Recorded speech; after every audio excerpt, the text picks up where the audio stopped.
కోసము, తల్లిదండ్రుల కోసము, లేకపోతే కోసము, లేకపోతే ఏదో తెలుసుకోగలిగినా కానీ మన కోసం ఒక అరగంట ఉపయోగించుకోవట్లేదు. అది ఆలోచించడం జాగ్రత్తగా ఉదయం ఇస్తారమ్మా. లేచిన తర్వాత రాజు పడుకుంటారు. పడుకున్నప్పుడు ఏమంటారు? పొద్దున ఏమవుతారు అంటే ఆరోగ్యం కాబట్టి ఆరోగ్యం గురించి ఎక్కువ మాట్లాడాలి. అంటే బాగా తక్కువ తర్వాత ఆ గురించి మాట్లాడాలి. రాత్రి పడుకునే ముందు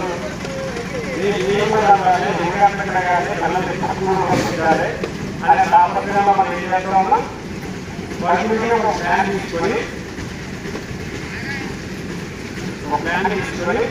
పడుకుంటాం. రాత్రి ఇటీవల మైండ్ చేయాలని ఆలోచన ఉంటారు.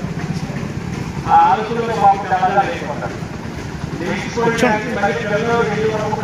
కూర్చొని బాబా ఎవరైనప్పటికీ అదే తాపత్రయంగా ఉంటారు.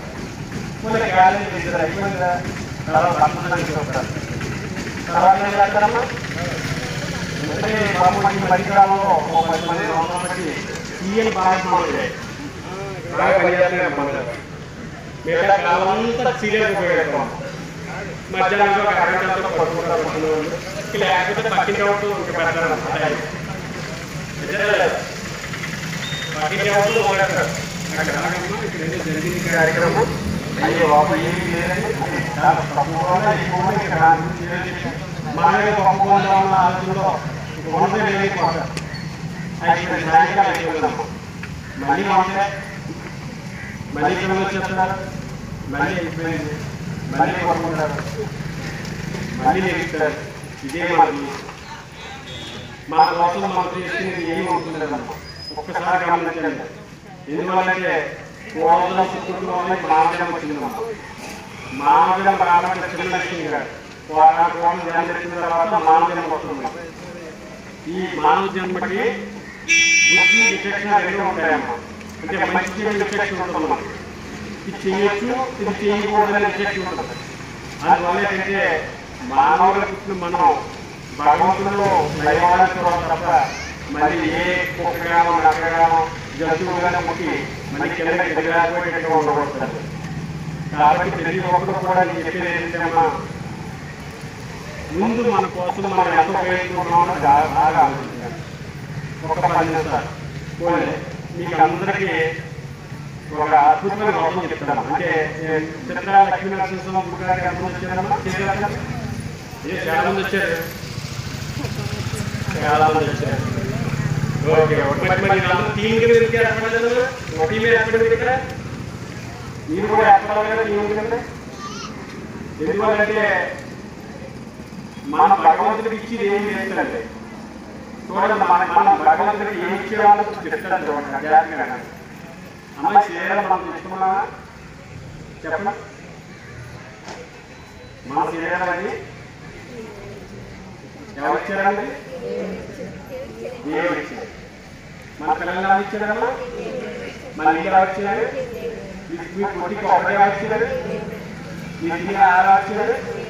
అన్ని దేవుడు ఇచ్చారు. మీరు దేవుడికి వస్తున్నారమ్మా.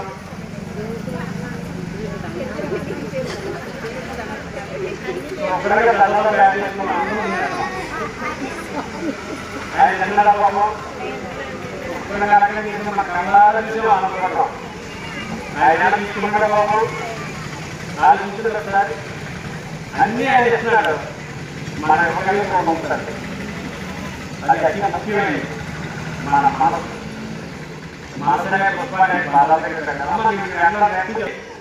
ఆయన పాదాల దగ్గర పెట్టగలిగితే అంతకంటే అదృష్టం కానీ అంతకంటే భాగ్యంగా ఉందమ్మా.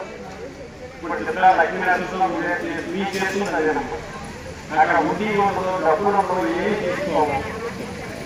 కానీ వారానికి 20 గుంటల పులిహార అవుతుందమ్మా.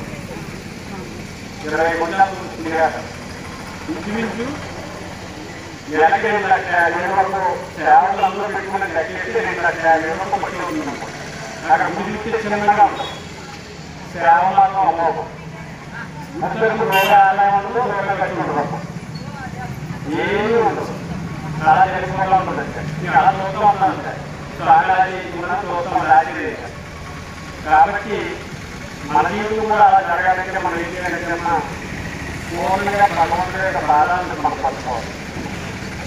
పట్టుకుంటే ఒక లైన్ ఎక్కిన తర్వాత మనం ఏం చేస్తున్నామంటే మన లైన్ ఉంటుంది కదమ్మా, ఆ లైన్ మన దగ్గర పెట్టుకుంటున్నామమ్మా. లైన్ ఎక్కిన కింద చెప్పలేదు, మనకి ఎక్కడ వస్తుందమ్మా.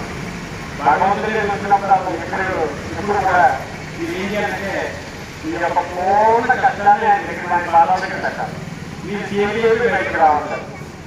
అది జరగలేనప్పుడు మీరు గుర్తు వచ్చినా ఇంటి దగ్గర ఉన్నా అదే ఒకటే పడుతున్నాం. అది మీరు ఏం చేస్తారంటే ఆ స్వామి తీరుస్తారంటారా, తీర్చడంటారా, అవుతుంటారా, అవునంటారా అన్న అనుమానంతో బయటకు వస్తూ ఉంటాం. ఎప్పుడైతే మళ్ళీ అనుమానం పుట్టిందో అది అలాగే అనుమానం కింద మిగిలిపోయి అది పోతూ పూర్ణంగా ఆయన పాదాల దగ్గర మన సమస్యను కానీ మనం కానీ ఆయన పాదాలు పట్టుకోగలిగితే అద్భుతమైన వదిలేక వస్తుందమ్మా. ఇప్పుడు దాని గురించి మాట్లాడుకుంటాం.